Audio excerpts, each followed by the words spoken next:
Today I'm going to be finishing up painting the shelf that is going to be the countertop replacement in my van.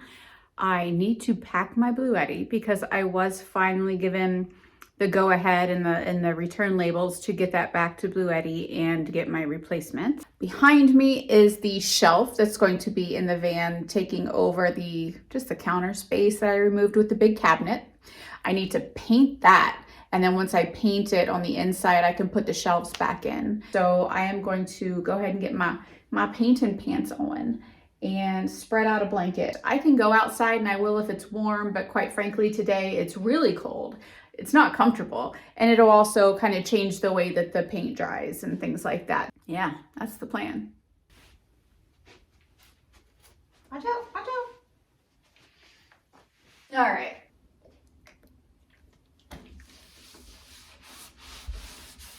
This paint, I actually love it. It's from Chip and Joanna Gaines, and I got this in satin. I don't like it to be super shiny because then it picks up every problematic area on your, whatever it is you're painting. I'm painting absolutely everything I see simply because I don't know how those shelves are going to work and I don't want anything not being painted when I needed it to be. So this crack right here, I was actually going to fill it and then I decided not to because I think I love it. It's like this fantastic little scar, like I mentioned. I did ultimately choose to keep my sink cabinet because this I think is 11 inches deep. I did have thoughts of maybe making this low enough to be my sink. That cabinet that my sink is currently on, I bought at an antique store. Although I've wondered in the past, do I need a sink? I guess this shows that yes, I do, because I chose to keep it. In the winter, it often holds my hats, gloves, coats when I'm out. I did decide not to buy a sink, not to reinvent the wheel and do it on this. I wanted this as counter space and I kept it and I'm good with that plan. Let's get back to painting. This green is one that I chose for the van. I actually thought it would be a little darker and I love the contrast of like a dark olive green with white or black accents or both. It's not quite as dark as I intended, but I'm totally okay with it. I love it. And I've actually done most of my living room. Well, everything in my living room is pretty much this green as well. I tend to redo furniture. That's one of my passions. Everything is from antique stores or thrift stores or off marketplace, anything where it's just like that good, solid, hard wood. And then I redo it.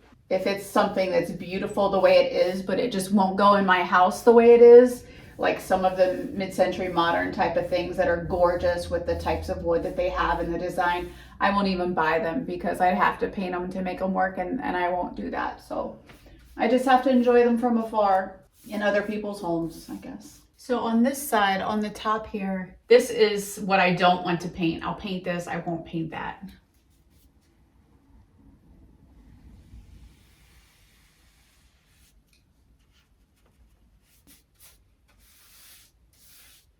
I think part of the enjoyment for me in redoing the van is finding new things that will work. Hunting for this furniture. I love finding those one-of-a-kind items that I can make work in the van. I love it. My husband's actually said something to me before about, if the van were stolen or something happened to the van, you wouldn't be necessarily devastated if I were going to hand you another van that's completely empty and you got to do this all over again. And he's totally right, because it's not like that van that is the thing. The thing for me is that hunt and that thrill of designing it. So that's probably why I'm redoing it right now. It's just, I love it. I tend to go places, I grab what just makes my heart happy.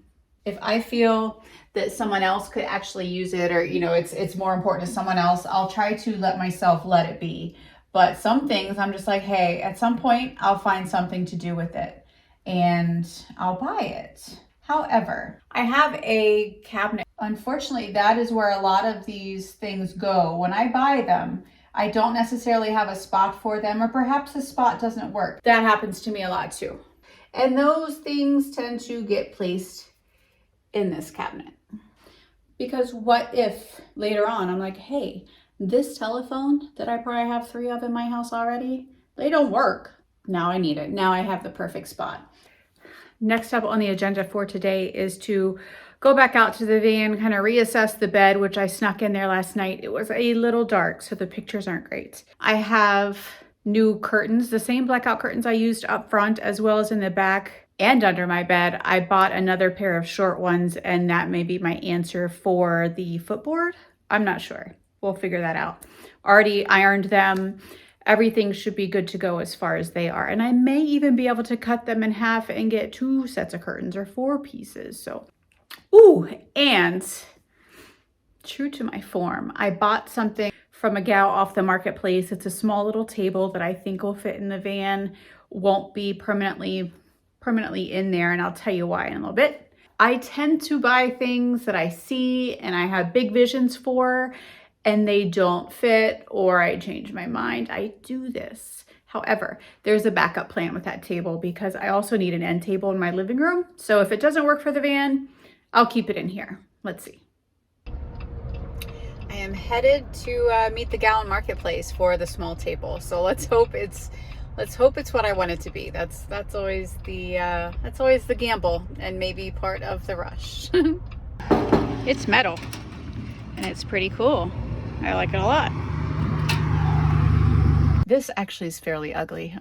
This was always against the wall and I knew it, so I didn't do a great job in my sewing. I'm going to see what I can do about that.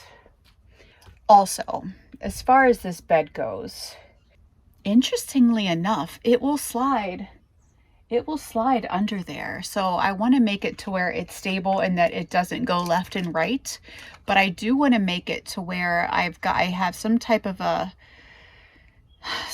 an anchor where it'll stay where it is, or I can also take it off the anchor and slide it halfway into the garage and have more space out here, so that if there's, I don't know, somebody over here having dinner with me, that I can move this bed up and have a lot more space to work with. That's kind of my thought. I don't imagine that'll happen often, but if it's an option, I'm going to try to do it. So that's my thought. I need to anchor my bed down so that it can move around. I need to put my shelving in here, touch up some paint here and there as needed if that's the case. Also paint the bed where it's visible, but I'm going to wait and see if my curtain plan works or how that happens. I need to cover up this little area here all the way down so that I feel better without the wool being open. And if there's any critters, people have problems with mice coming through. Who knows if that's where they get in? No one really knows, but I want it all closed up. That may be it. So here's the daytime view, folks.